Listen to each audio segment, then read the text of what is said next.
Welcome, Leo. This is Regina from Pacific Tarot, getting ready to do your full moon in Virgo reading. The full moon occurs on the 24th of February, but I'm actually reading this as Mars is moving into Aquarius and will be conjuncting Pluto in Aquarius. Both Mars and Pluto rule together the sign of Scorpio.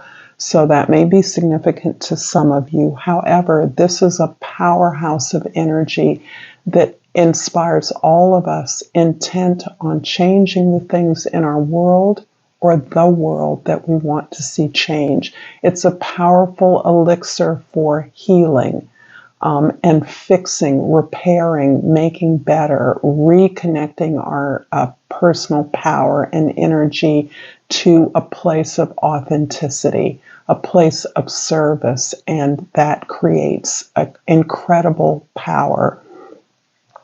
I'm also doing personal readings, so you will find the information for that in the description box below. I'll also be pulling one card at the end from the Love Oracle of Eden, featuring the amazing Tizama publishers of the Netherlands who focus on African diaspora. And their beautiful deck I use all the time. This is a deck intended to include people of color into the tarot. So let's get started, Leo, with your energy. Here we have the Temperance card. This is a beautiful card of healing in a deeper sense of consistent, perseverant, balancing and harmonizing of your energies so that you're experiencing the long-term benefits of improvements in your environment as you make improvements within yourself. This is a beautiful card that is about changing our base lower instincts, our animal instincts, into spiritual gold, into an awareness of our role, our potential role here as servants to the planet, to the people on the planet, to the people in our lives, in our communities. And this really is about the individual power that you have. This purpose is aligning with your personal values, the things that you that shore up your everyday experience, the things that you guide your life by, guide your purchases, the things you own, the things you possess. Your sense of aesthetics and beauty is being impacted here by your commitment to serving others.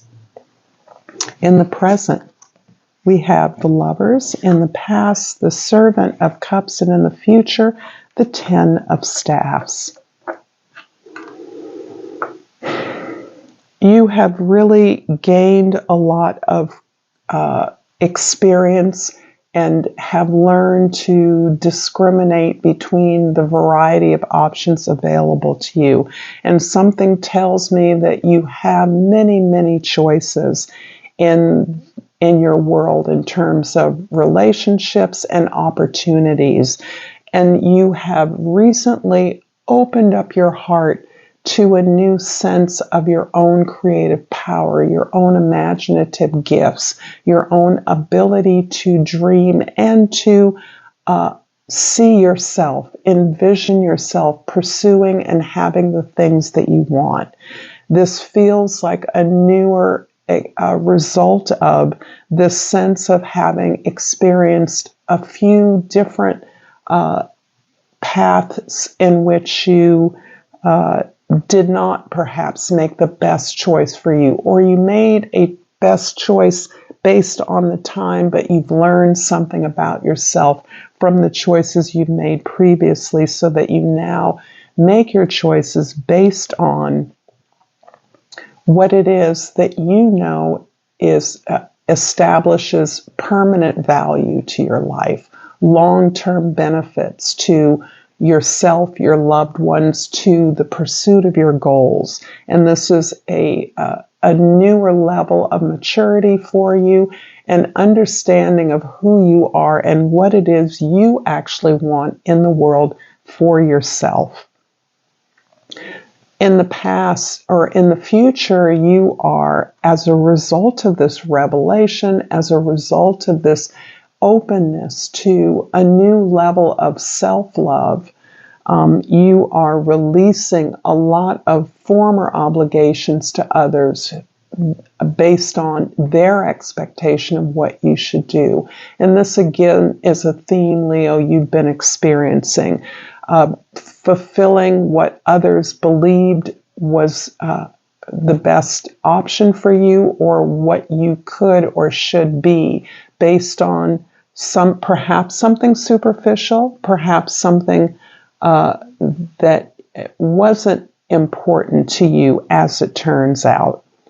You're finding your true values, and that true value is in letting go of old beliefs, the beliefs of others, and really pursuing the things that are now inspiring you, now allowing you or encouraging you to grow and expand into new, unfamiliar directions, moving away from what is safe and comfortable for you. I'm going to pull a Soul's Journey card and ask Leo if this is resonating with you so far, to please like this reading, share it with others, and comment below. Ultimately, I would really value your subscribing to my channel, Pacific Tarot, because it matters to me, and I appreciate all the support that I receive from you.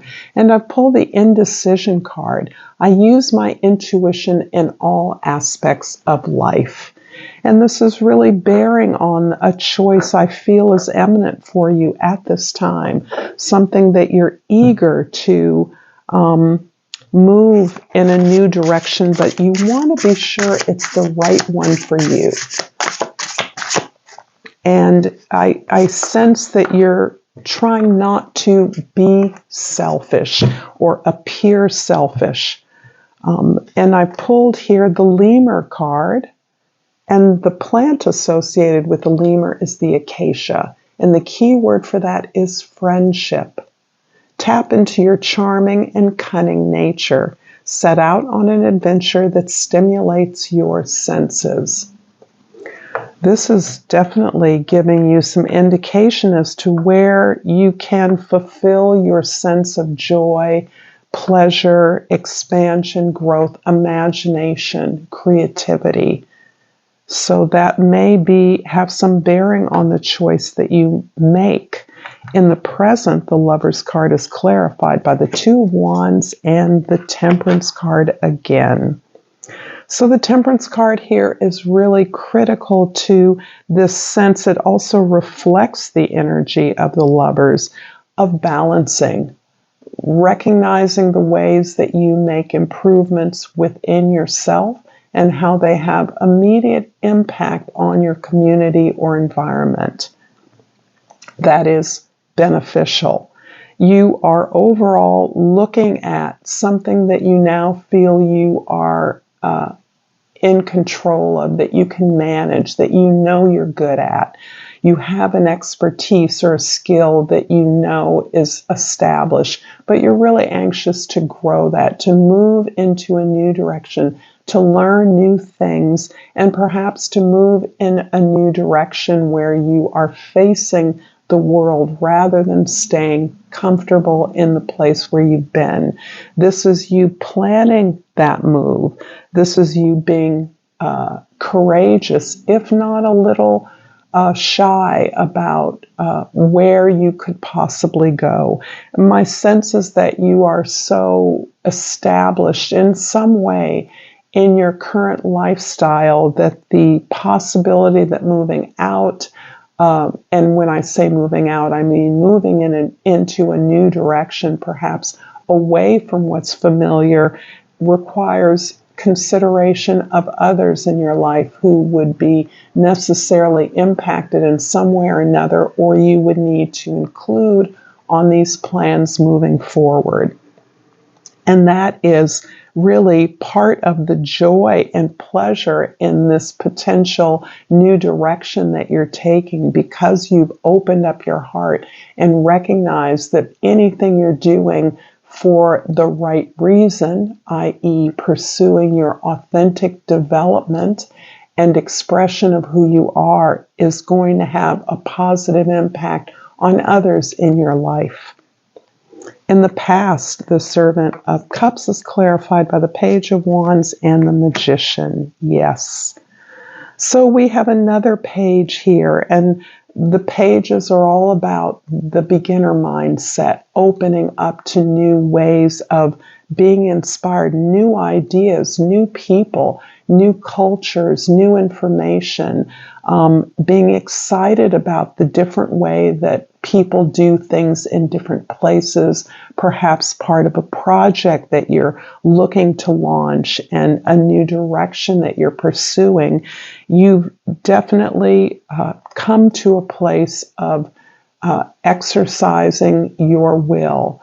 And the Magician can indicate as well that this project, this new direction, this new idea, this new thing that you are creating is coming at the right time. You're the right person for this particular idea. You can make this manifest during this time of so many positive energies and so much powerful growth and courage within you. So taking this on, whatever that be, it may be a new job, a new home, a new school, a new training program, or you may be teaching a new training or class, or hiring new staff, or taking on new partners, collaborators in whatever effort you are planning to execute. In the future, the Ten of Staffs is clarified by the Four of Cups and the Sun card. Oh, so lovely. The Ten of Staffs, again, is about your letting go of something, letting go of old ideas, particularly what others expect of you, so that there are a lot of obligations you've engendered from others that may or may not belong to you. And you are being very clear that you are not marching to others' tunes now. You're taking on the obligations and responsibilities that attend to your new expression, the pursuit of goals that reflect you and your values. This is not about throwing anything away or running away from a home. This is about you clearing the conditions to build something long-lasting in your life. And that refers to relationships as well as opportunities. But this whole way of releasing all of these old stories, all of these old expectations of others around what you should be doing feels odd to you. It still feels a little bit uncomfortable, and you're still in a place where you're simply practicing and instituting this new way of aligning yourself with things that feel good to you, rather than things that you are obligated to do. This is a huge shift for you. The Leos I'm talking to, despite this beautiful power of the sun that you bring to every situation, this pursuit of who you are, this uncontainable joy that lights up a room or any environment, is still something that you have kept under wraps or tried to groom according to what other people thought you should do or what society says you should do. But moving towards things that feel good to you rather than things that others tell you must do is still a huge shift, even if those things are similar. You're doing on a different basis. You're doing it in a way that grows who you are, does not profit someone else. And that may be one of the distinctions that may be useful as you're guiding through this time. But the sun indicates that you are true to who you are. You're allowing yourself to be this explorative, imaginative, creative, visionary regarding what makes you happy and where your power is, how you can inform others about the sacredness of the abundance of our lives on earth. All that we have, all of the joy that that gives us in just being in the present moment. I'm finally going to pull a Love Oracle of Eden for you, and I might have to quickly cover up the image on the card because there is a lot of nudity in this particular deck. I am featuring Tizama Publisher. I'm not sure if I said that before. They are African diaspora printers in the Netherlands that focus on the presence and the of Black people in the tarot. So this isn't too bad. This card is called Heal. What a beautiful card. And it really brings me into mind of obviously the Caduceus, but also Kundalini energy. This is you releasing the powerful spiritual energy, including your guides, your ancestors, the wisdom that you bring with you into this life in order to not only heal yourself, but heal others. And I think it's so beautiful that these go together. I am going to read what the book says about heal, just for a little additional support here, and I always have difficulty finding this new book. And the mantra that goes with a heal card is, every day I move forward on a track of healing and recovery. That frog in my voice is an affirmation of the power of this beautiful card. Thank you so much, Leo, for this reading. Until next time, namaste.